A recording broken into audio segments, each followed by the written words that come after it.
Nunca ignore a posição, talvez o conceito fundamental no pôquer. Você achava que só as cartas importavam, mas onde você senta é muito importante.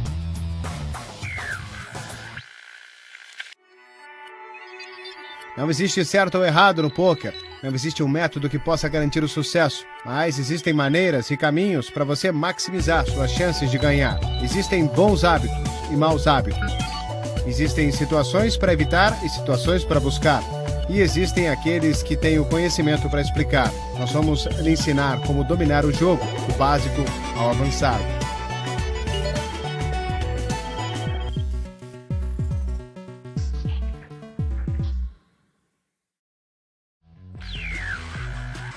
No nosso primeiro programa, analisamos o básico, o beabá do jogo e a ordem da ação.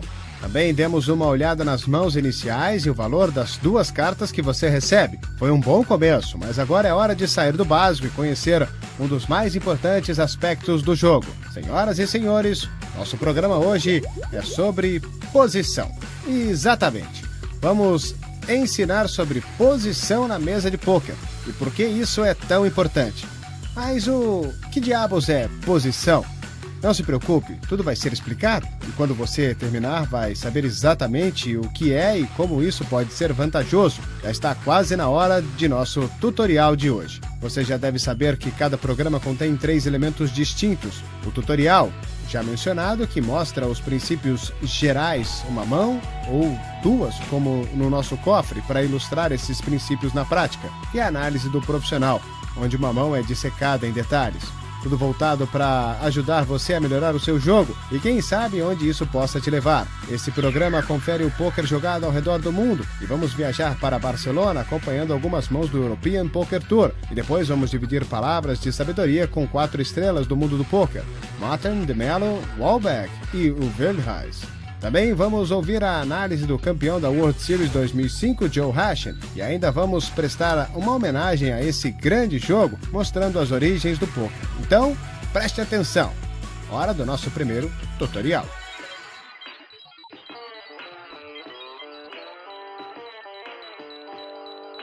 Posição é muito importante na mesa de pôquer, mas o que isso significa exatamente? A posição de um jogador é definida por onde ele está sentado em relação ao botão do dealer. Existem boas e más posições. Simplificando, quanto mais tarde você tiver de agir em uma rodada de apostas, melhor a sua posição. Por quê? Porque você consegue recolher mais informações sobre os oponentes que agiram primeiro. Você pode basear a sua ação na decisão deles, sendo que se tiver de agir primeiro, seus oponentes têm a vantagem de observar sua ação antes de decisões serem tomadas. Aqui estão as posições na mesa de pôquer. Lembre-se, tudo depende de onde está o botão do dealer. A primeira posição que apresentamos é aquela imediatamente à esquerda do botão, o Small Blind. Como vimos no primeiro programa, o jogador nessa posição tem que colocar a aposta obrigatória. Por exemplo, se os blinds são 1 e 2, esse jogador precisa colocar 1. Ao seu lado, no sentido horário, está o Big Blind. O jogador nesse lugar tem que colocar uma aposta obrigatória, o dobro do Small Blind. Os blinds vão agir por último antes do flop, mas depois do flop são os primeiros a falar. Você deve se lembrar disto se estiver considerando jogar uma mão nessas posições e não se esqueça que quando você age primeiro, você vai estar em desvantagem. As duas próximas posições são chamadas de posições iniciais. O jogador na sequência do Big Blind é o Under the Gun, geralmente abreviado pelo UTG. O jogador nessa posição tem a pior condição pré-flop. Eles são os primeiros a dar fold, call ou raise e não tem nenhuma informação sobre os outros jogadores. Depois do flop, eles ainda vão ter de agir muito cedo, então são classificados como posições iniciais, um péssimo lugar no pôquer. Vamos ver as posições intermediárias. Nesses assentos, você tem a vantagem de agir antes dos primeiros 2 oponentes, mas ainda vai ter jogadores depois de você. Não é uma grande posição para estar. Finalmente, temos as posições finais, as posições mais fortes do pôquer. O jogador à direita do Small Blind é chamado de botão. Antes do flop são os blinds, vão agir depois do botão. Depois do flop, o botão é a última pessoa a agir. Se o resto dos jogadores já tomou sua decisão antes de você agir, você possui uma vantagem enorme, pois pode tomar sua decisão baseado na deles. Lembre-se sempre disso. Quanto mais tardia for a sua posição, melhor sua situação. Para recapitular, o botão do dealer se move a cada mão, então sempre leve em consideração sua posição. Se você estiver no botão, vai ter o botão do dealer à sua frente. Vai estar na melhor posição porque você vai ser o último a falar depois do flop e vai ter o benefício de assistir todos os outros jogadores antes de tomar sua decisão.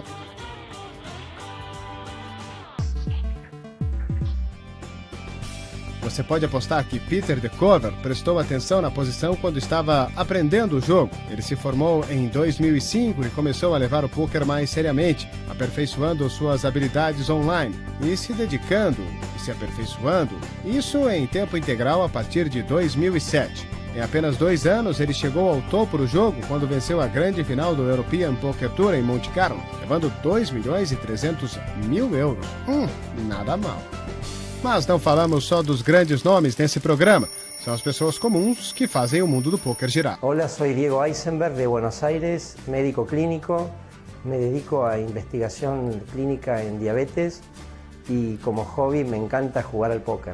Empecé a jugar póker de adolescente, póker de 5 cartas con mis amigos 1 o 2 veces al mes. Y a partir del boom del Texas Hold'em, recuerdo haber visto a Joe Hatchem ganar la serie mundial, empecé a leer, a ponerme en foros, empecé con los free rolls, con algunos torneos en vivo aquí en Buenos Aires y bueno, de a poco fui jugando cada vez más. Pronto para algumas estatísticas? Vamos analisar quais posições na mesa ganham mais potes. Nós estudamos 1.400 mãos de pôquer diferentes, online e ao vivo, e aqui estão os resultados. As porcentagens representam a quantidade de vezes que cada posição ganhou uma mão. Podemos ver que a posição que mais ganhou mãos foi o botão, vencendo quase 15% dos potes. A que teve menos sucesso foi a do UTG mais 1. O UTG, posição que age primeiro no início de cada mão, teve um sucesso relativo, com 10,4%.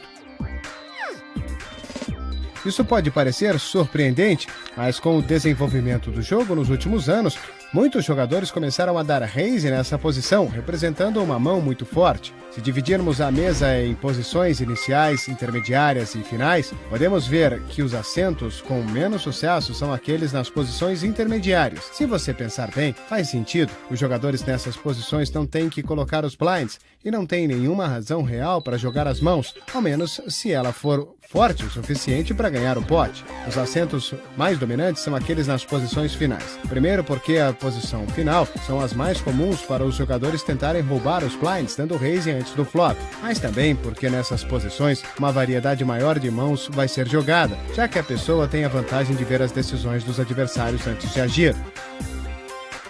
Uma grande porcentagem das mãos também são ganhas nas posições iniciais. As razões para isso também são claras. Como falamos do UTG, se tornou uma posição boa para tentar roubar os blinds. Mas também as posições iniciais incluem o small e o big blind, que geralmente vão disputar potes, pois são os últimos a falar antes do flop. Outra razão, os jogadores do poker não gostam de abrir suas mãos de blinds facilmente. You keep attacking my big blind. Eles vão tentar ganhar a mão, não importa o que as cartas digam.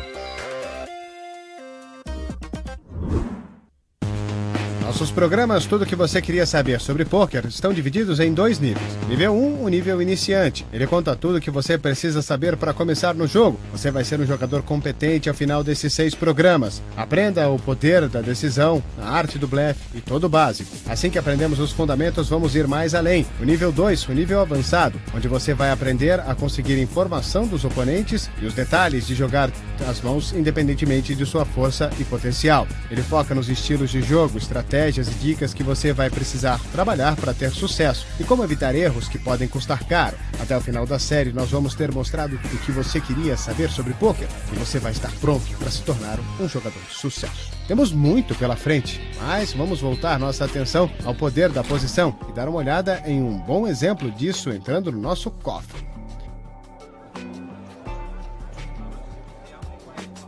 Vamos mostrar uma mão da temporada 3 do European Poker Tour, com um evento de Barcelona que teve 480 jogadores, incluindo Phil Ivey, que sabe bastante do jogo. A ação veio em fold até Ivey e com duas cartas altas conectadas, ele deu raise. Have you done that because you have a hand or it's because your duty on the button? Steven Pearce no small blind ficou desconfiado do raise no botão e acha que Ivey só subiu a aposta por causa disso e resolve dar call. O flop veio 4, 10 e As. E vemos perfeitamente como a posição de Ivey lhe ajudou. Pearce não tem nada e teve que dar check. Ivey, que também não tem nada, a não ser a sua posição, vê Pearce dar check. Um sinal de fraqueza e decide jogar a mão de maneira forte. Ele aposta, Pearce dá fold, uma jogada em posição simples e efetiva. Na mão seguinte, o botão se move e agora está na frente de Stephen Pearce. Ele é o dealer e tem a melhor posição da mesa.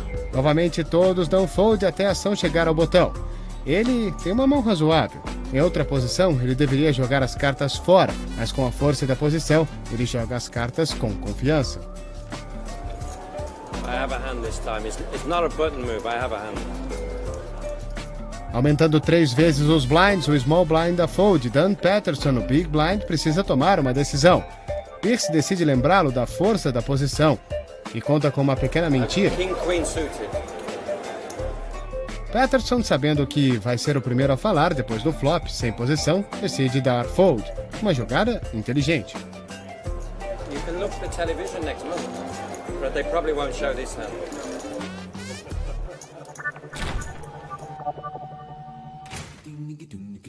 É hora da pausa, mas antes de ir temos uma pergunta. No começo do programa mostramos qual a posição no poker que vence o maior número de mãos. Em nosso estudo de 1.400 mãos, qual das opções teve a melhor porcentagem de vitórias? Foi A, o botão, B, o Big Blind ou C, o UTG? A resposta depois do intervalo.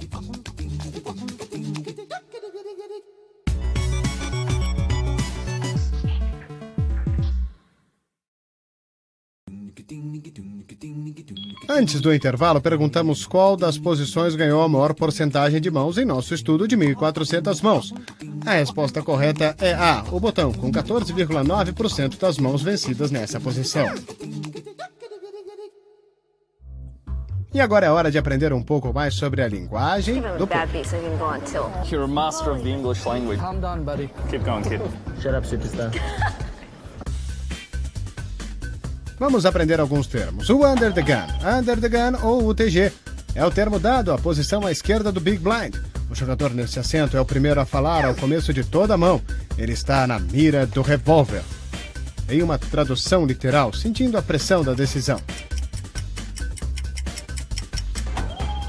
O cutoff. Esse é o nome dado ao jogador à direita do botão do dealer. É chamado de cutoff, pois nessa posição você pode cortar a opção do botão de dar o primeiro raise. Hijack. O hijack é outra gíria utilizada para denominar uma posição. O jogador 2 assentos à direita do botão de dealer é o hijack. Esse nome porque nessa posição você pode impedir o cutoff e o botão de darem o primeiro raise.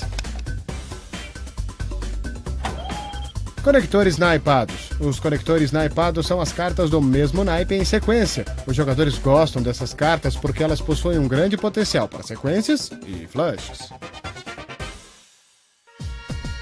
Uma pessoa que está sempre elegante é o campeão da World Series 2005, Joe Rasch. Vamos ver uma das suas análises profissionais.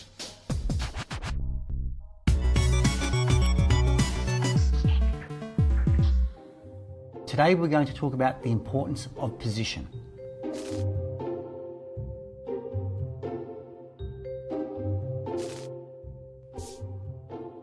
So in this hand, we see Pablo raise to 300 from middle position with ace-queen, which is a reasonably strong hand.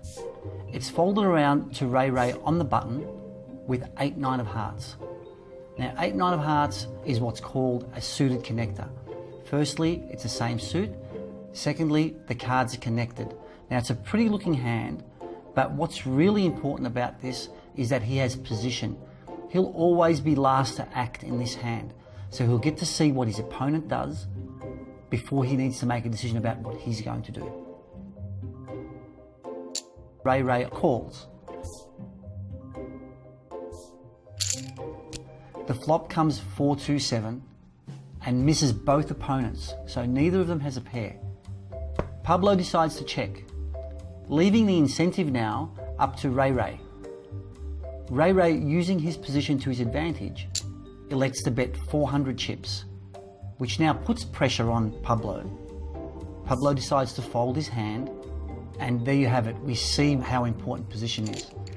Ray wins the pot without making a pair, just using his position.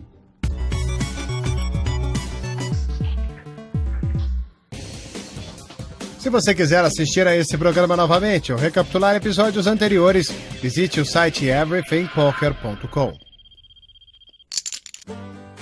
Apesar das origens do poker serem muito discutidas, é senso comum que as raízes do poker estão no começo do século XIX em New Orleans, uma área que presenciou o início de muitos jogos. O nome poker é uma americanização da palavra francesa poker, já que New Orleans estava sob domínio da França nesse período. Em sua forma primordial, um baralho de 20 cartas era utilizado para no máximo 4 pessoas, cada um recebendo 5 cartas. Depois das cartas serem distribuídas, existia uma rodada de apostas. Por ser extremamente simples, o pôquer era o jogo perfeito para os espertos, que sabiam o que estavam fazendo. 1820 foi o ano em que o rio Mississippi se tornou uma mina de ouro para os jogadores de pôquer, que ficaram famosos com o Riverboat Dandies. Os barcos que se dirigiam para New Orleans estavam muitos turistas, mercadores e agricultores que eram vítimas dos jogadores de pôquer. Nessa época, para continuar tendo vantagem sobre as pessoas comuns, os jogadores de pôquer mudaram as regras do jogo. Eles primeiro mudaram o baralho para 52 cartas e depois adicionaram a troca para colocar mais dinheiro no pote.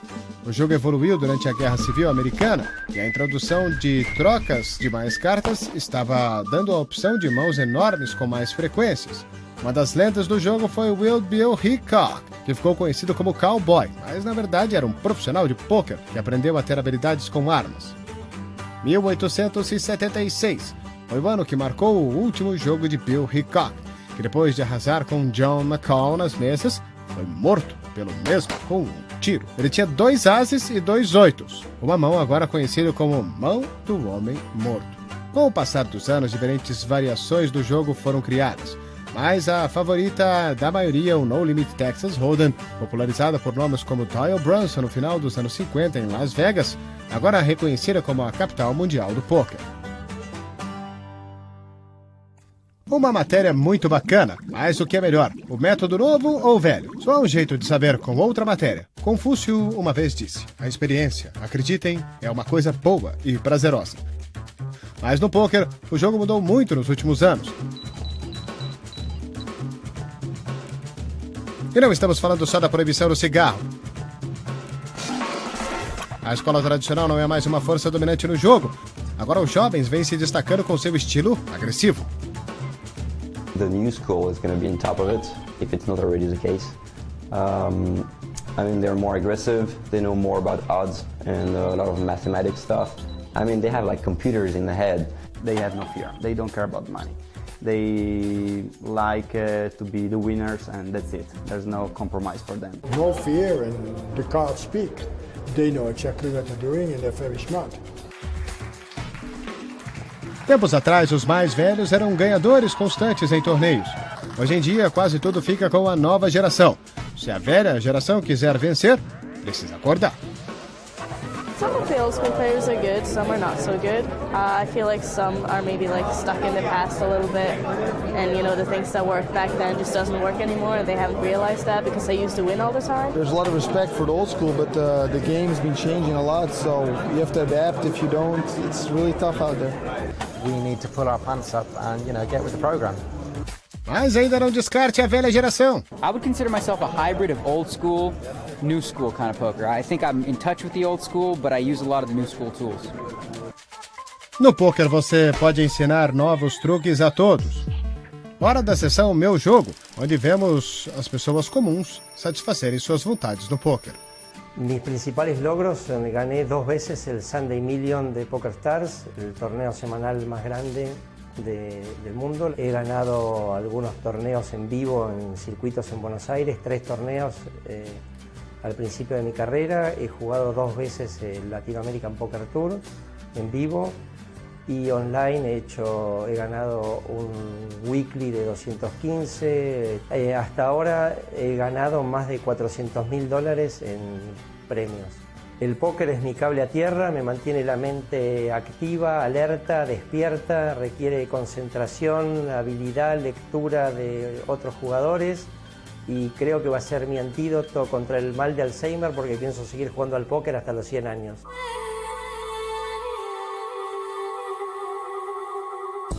O evento Barcelona EPT. Jovens encarando os mais experientes em uma batalha de gerações. Mais do que nunca parece que existem 2 filosofias distintas no poker. A escola antiga, mais conservadora, contra a nova escola, que é muito aventureira. E em algum lugar de Barcelona, 10 andares acima da sala de torneio, 4 caras conhecidas do mundo do poker discutem as suas visões.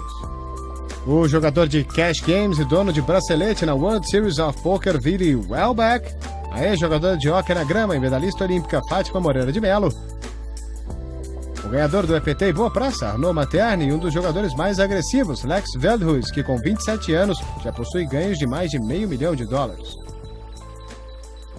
Those new school guys, with the hoodies, the sunglasses, wearing the iPod, listening to the music and not hearing what people have to say at the table. What kind of clues do you think they miss at the table? Like what kind of little details they're gonna miss? If you don't look up, you can't see if someone's heartbeat's going up or if they're swallowing when you're 3-betting. Tribet pode parecer complicado, mas é só outra maneira de dizer he raise. All those little things where if people do it all the time and you've seen a couple of their hands where they've done it, you can misinterpret it, of course, but you can also pick up on those tells, and I think they help. There was one example where I was at a table at the WSOP and I didn't have my headphones on, and then a new dealer sits down and I hear a guy next to me say, hello Meredith, how are you doing? I'm Jack. And just from that, he's not a professional player, because professional players always stick to themselves. They see hundreds of dealers come and go. They don't say hi anymore. So that guy introduced himself and he looked kind of like a pro. So then I knew he was a recreational player, and then later he re-raised me in a certain situation where I would think somebody could be bluffing, but I know he doesn't because he's a recreational player. The problem for me in live games is that the amount of hands you get is so small that I usually lose my patience at some point. And this is something that I think none of the old school players really do, because basically they played live poker for so many years. They are accustomed to just sit there for hours and keep their concentration. What do you think would be the best approach for a beginner to try to learn about the game of poker and become good? Like the new school or the old school? I think definitely the new school, because you have to gather a lot of information in the shortest time that you can, and then after that you have to learn how to use that information when you're actually playing. So I think starting with new school and then mixing in old school later is a very good combination. Saiba o que teremos no próximo bloco. Vamos focados na posição, mas dessa vez vamos mais fundo, aprendendo como a posição pode lhe ajudar a ganhar potes que você não venceria. Teremos mais análises do campeão da World Series, Joe Hashing, e vamos para Londres acompanhar mãos do European Poker Tour. Finalmente voltamos a Barcelona, onde vamos ouvir mais informações preciosas das mentes mais brilhantes do poker.